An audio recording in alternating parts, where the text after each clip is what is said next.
안녕하십니까. 사랑과 기쁨과 희망을 드리는 BJ 사이먼스입니다. 한동안 여러분들 사이먼스가 왜 그 영상을 안 올리고 있지? 이렇게 궁금하신 분들이 계셨을 텐데, 제가 요즘 좀 바쁜 일이 좀 있었습니다. 바쁜 일이 좀 있었고, 그리고 시골에 또 여러 가지 또 일들이 좀 있어서, 조금 제가 딜레이가 됐네요. 죄송합니다. 여러분들 정말 사과드리고요. 조만간 어떤 결정이 날 것 같아요. 그래서 그 결정이 어떻게 날지는 모르겠지만, 그래서 이제 앞으로 조금 더 좀 분발을 해서 좀 찍어보도록 할게요. 뭐 그렇다고 해서 뭐 바쁜 게 다 해결될 것 같지는 않고요.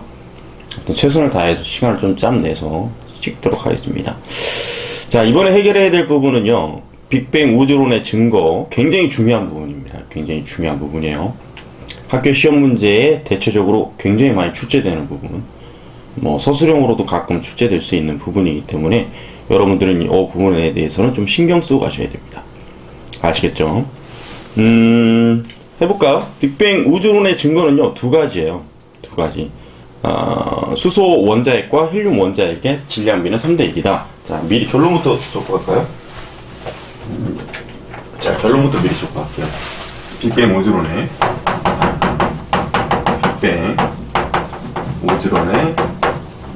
증거. 미리 결론부터 얘기하고 가도록 할게요. 여러분들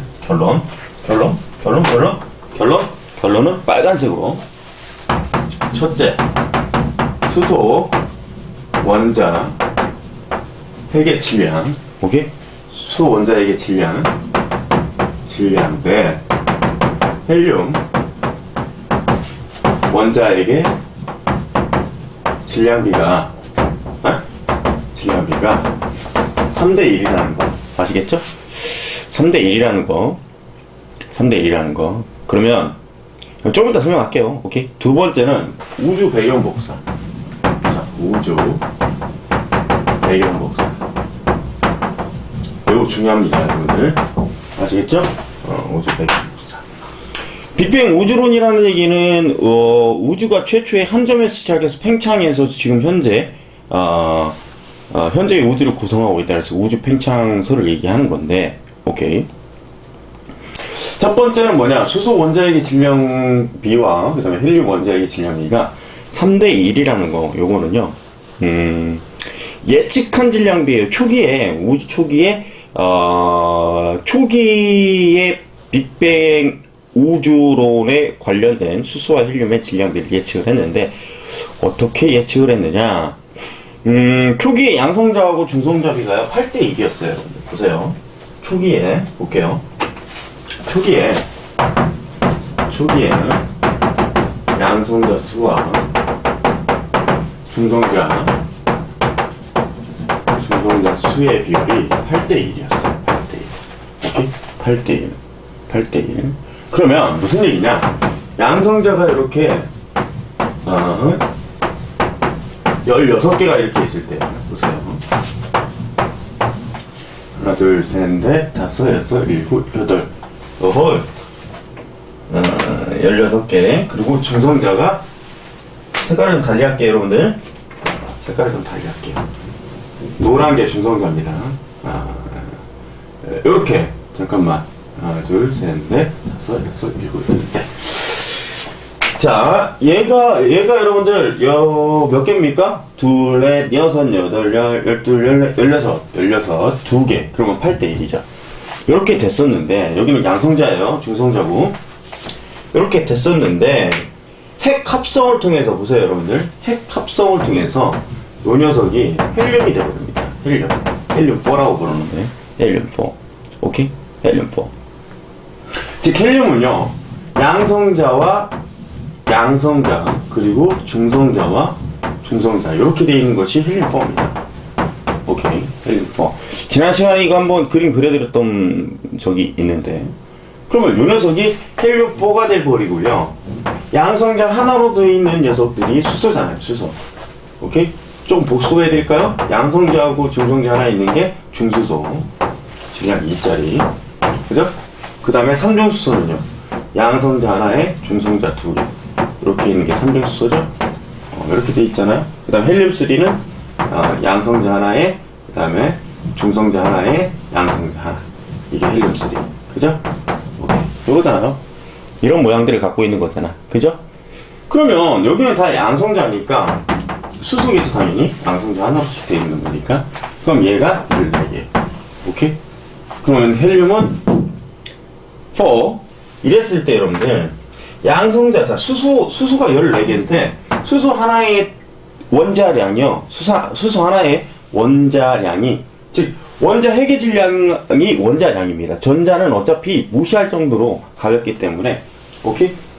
수소 원자 해계 질량이 원자량이거든요. 근데 수소 한 개의 원자의 질량이 1이에요. 나중에 다시 한번 반복해서 들으실 때가 있습니다. 주기율표 설명할 때. 아시겠죠? 근데 헬륨은 그럼 얼마냐? 하나, 둘, 셋, 넷. 여기 얘네들 다 1이라고 보시면 돼. 1이라고 이렇게. 아시겠죠? 그렇게 해석하시면 훨씬 쉽습니다. 그럼 얘는 4가 되겠죠? 4. 그러면 따라서 수소가 헬륨의 질량비는 14 대 4. 따라서 약 3 대 1이 될 것이다. 이게 첫 번째 증거예요. 그럼 이게 어떻게 증거가 될 수 있느냐? 초기에 이론적으로 계산한 수치와, 오케이? 초기에 이론적으로 계산한 수치와, 잘 보세요. 초기에 이론적으로 계산한 수치와, 나중에 시간이 지나서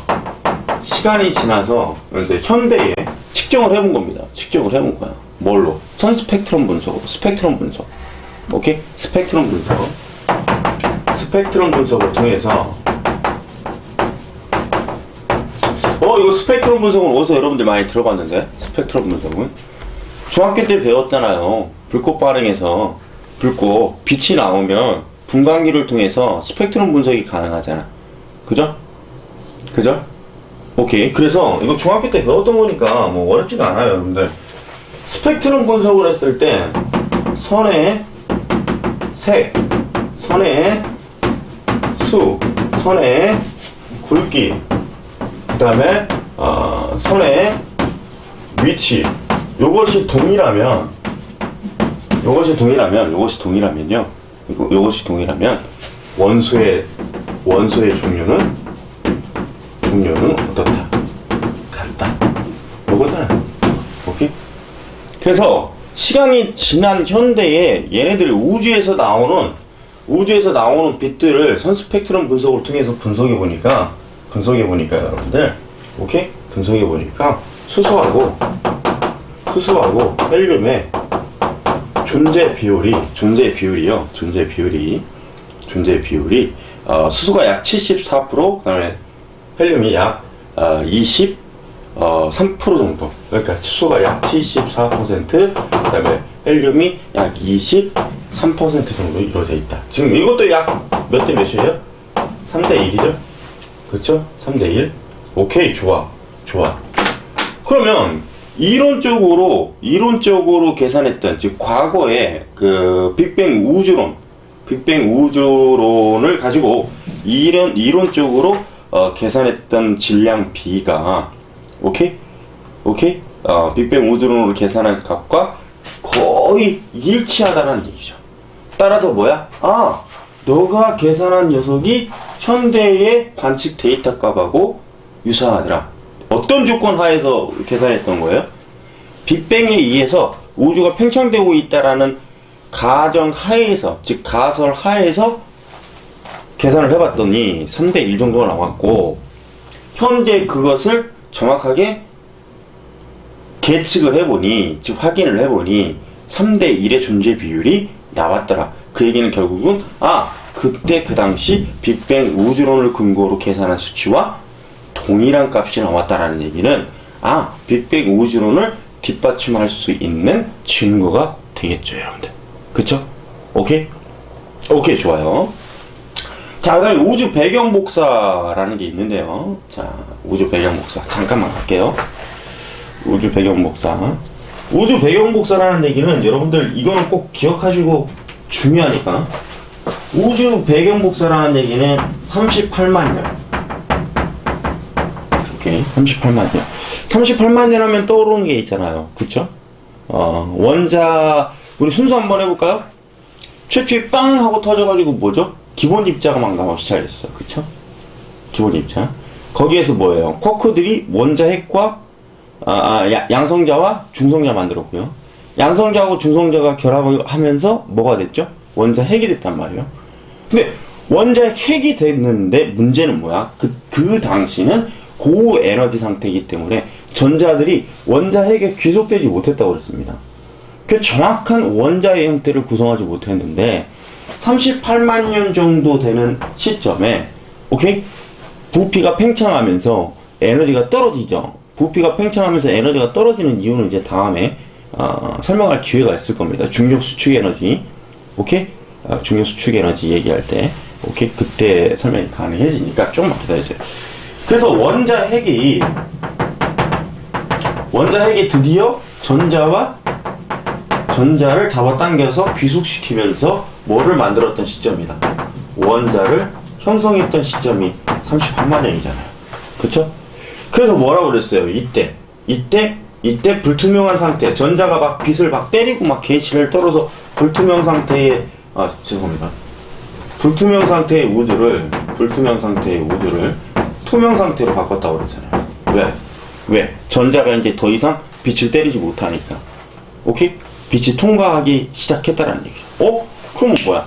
빛이 통과하기 시작했다라면 그때 통과됐던 빛에너지들, 그때 이제 통과되어서 나왔던 빛에너지들이 있을 거 아니에요. 그렇죠? 그게 바로 배경복사예요. 배경복사. 오케이? 배경복사. 즉 38만 년. 자, 여러분들 꼭 아시고 가셔야 될 건 38만 년에 3000K, 켈빈 온도죠? 여러분들 3000K의 온도였던 시점에서 드디어 배경복사가 시작됩니다. 오케이? 배경복사가 시작돼요. 그러면 부피가 팽창하면서 온도가 떨어져요. 왜 그러냐면 그거는 부피가 팽창한다라는 얘기는 기준점에서부터 거리가 멀어진다는 얘기고, 여러분들이 중학교 때 배웠던 상식적으로 기준점에서 거리가 멀어진다는 얘기는 쉽게 얘기해서 여러분들이 배웠던 위치 에너지가 증가한다는 얘기잖아요. 그쵸? 위치 에너지가 증가한다는 얘기잖아. 그러면 그 위치 에너지를 증가하는데 어떤 에너지를 사용했겠느냐? 위치 에너지를 증가시키는 원천적인 에너지는 열 에너지예요. 그래서 온도가 떨어지게 됩니다. 왜? 팽창한 만큼 위치 에너지가 증가하기 때문에. 아시겠죠? 그래서 결국은 3000K였던 온도 시점에서부터 배경복사가 시작됐는데, 현재 우주의 온도를 측정해보니까 3000K의 온도에서 약 7K의 온도로 측정이 되더라라는 얘기죠. 오케이. 그러면 이 온도를 어떻게 알 수 있습니까? 자, 봐요. 여러분들. 보세요. 얘네들은 에너지잖아요. 여러분들 보세요. 잘 봐. 제가 파동 설명할 때 설명드렸던 부분이야. 그쵸? 파동 설명할 때 설명드렸던 부분입니다. 자, 얘네들은 에너지잖아요. 에너지는 여러분들 HF로 구하는 거야. HF. 플랑크 상수 곱하기 진동수. 진동을 더 많이 할수록 당연히 에너지는 더 많이 갖고 있겠죠. 그쵸? 오케이? 그 다음에 분명히 파동 설명할 때 V웨이브는 파동 설명할 때 어떻게 했어요? 주기 T분의 람다라고 그랬고요. 그럼 얘는 속력이었으니까, 오케이? 속력이었으니까. 자, 보세요. 잘 봐요. 그러면, 이때 V웨이브는 람다 곱하기 T분의 1인데 람다 F로 구해도 된다고 그랬습니다. 이거 안 보신 분들은 다시 한번 돌려서 보십시오. 아시겠죠? 그러면 결국은 F는 어떻게 됩니까?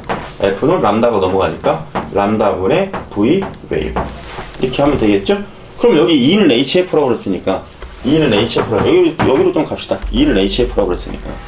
E는 HF라고 그랬으니까, F 대신에 람다분의 V 집어두면, E는 람다분의, V를 집어넣었으니까, F 대신에. 그럼 H, V 웨이브. 이렇게 되겠죠? 그럼 만약에 이 녀석 두우리가 일정하다라고 가정한다면요, 에너지와 파장은 무슨 관계다? 반비례 관계다. 그쵸?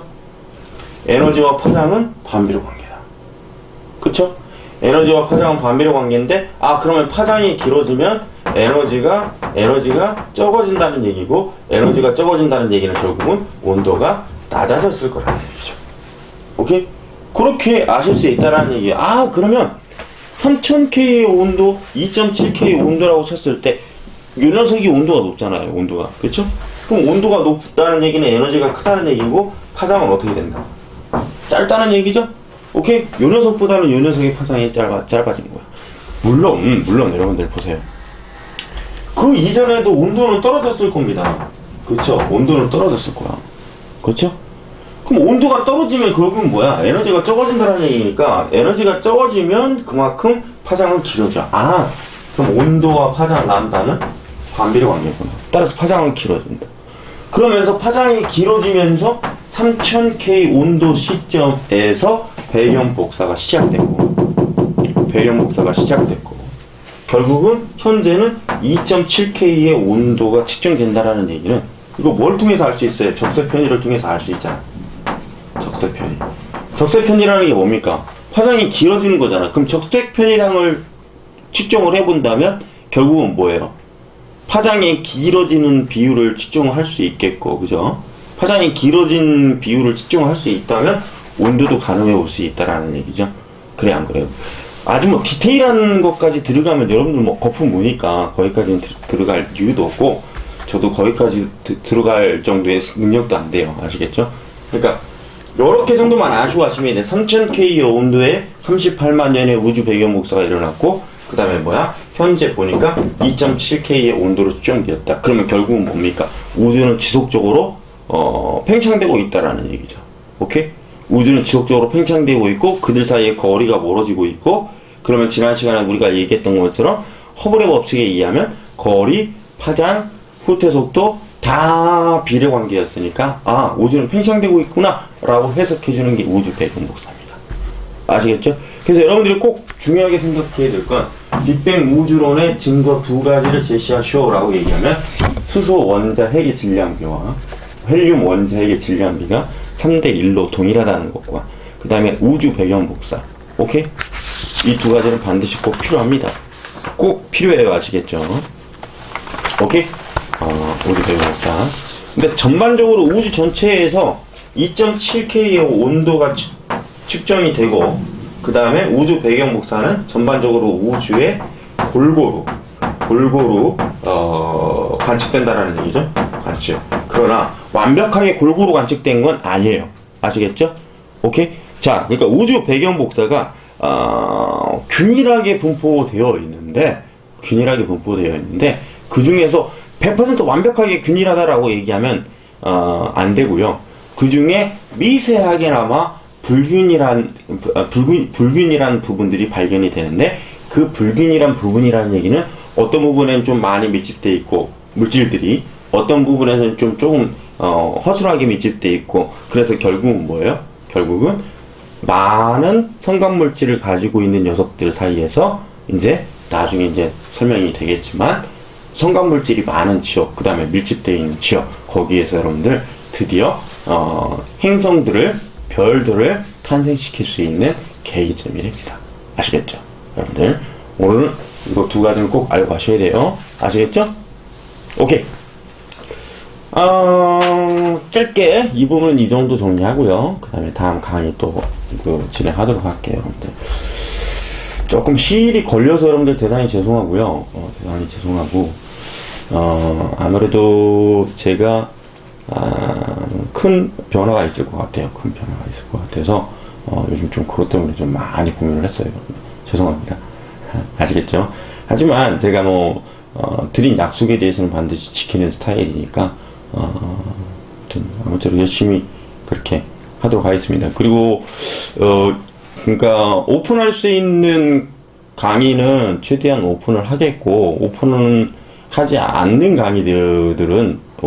강의들은 사이트에 올릴 거니까 여러분들 사이트에 들어오셔서 정식적으로 회원가입하시고 오픈하지 않는 강의들도 여러분들이 충분히 들으실 수 있다는 거 그 점 명심하시고 혹시라도 궁금하신 점 있으시면 카톡 주시면 제가 카톡 받도록 하겠습니다. 아시겠죠? 이 부분은 여기까지만 정리할게요. 감사합니다 여러분들. 지금까지 BJ 사이너스였습니다. 수고하셨습니다 여러분들. 어디 갔어?